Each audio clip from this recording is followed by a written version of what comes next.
ఓ cowboy అంటే తన ఒక పిల్లని తీసుకొని కొండపై నుంచి దూకుతాడనమాట. తన దగ్గర ఉన్న ఒక గొడుగుతో వీడు ఫిజిక్స్ ని రెస్టారెంట్ పీస్ చేస్తాడు. అప్పుడే అక్కడికి అమెరికన్ నేటివ్ ట్రైబ్స్ వస్తారనమాట. వీడేంటి అట్టి పళ్ళు తీసుకొని తినేసి ఆ అట్టి పళ్ళు రోడ్డు మీద వేస్తాడు. కొంతమంది పడిపోతారనమాట కింద.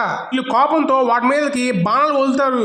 అప్పుడు బాణం వెళ్ళి సైలెన్స్ లో పడిద్ది. చిత్రం ఏంటంటే వాడు వేసిన బాణం వాడు తిరిగి వచ్చి చంపేసిద్ది. దీనితో వాళ్ళు ఇంకే కోపం వచ్చి ఇంకా ఎక్కువ బాణాలు ఇస్తారు అనమాట. ఇలా దెబ్బకి వాడి కారు టైర్ ఏంటంటే ఊడిపోయే స్టేజ్కి వచ్చింది. అలాగే వీళ్ళతో ఉన్న ఒక కోబాయ్ ఏంటంటే కరెక్ట్ గా ఆ టైర్ కి కోపేసి లాగి పట్టుకుంటాడు అనమాట. ఎందుకంటే వీడి ఫ్రెండ్ అనమాట వాడు. ఆ టైర్ డొలుకుంటా ఎక్కడికి వెళ్ళిపోద్ది. వీడేమో ఆ టైర్ తేరాబో అంటాడు. వీడేమో ఈ లోపల ఏంటంటే ఏదో మేనేజ్ చేస్తా ఉంటాడు అనమాట. ఈ లోపల వాళ్ళ ఫ్రెండ్ ఏంటంటే ఆ టైర్ తీసేసి పెట్టేస్తాడు. ఒక సమస్య పోతే ఇంకో సమస్య వచ్చినట్టు టైర్ వచ్చింది కానీ ఇంజిన్ మాత్రం దొబ్బింది. వీడి ఇంజిన్ ని గట్టిగా లాగుతూ ఉంటాడు అన్నమాట. మొత్తానికి ఇంజిన్ స్టార్ట్ అయిపోద్ది. వీడేమో కింద నుంచి పైకి వెంటనే ఎక్కేస్తాడు అనమాట. ఎక్కేసి వెంటనే ఆ కార్ని తిప్పేస్తాడు సైడ్ కి. వాడిని కన్ఫ్యూజ్ చేసి అక్కడి నుంచి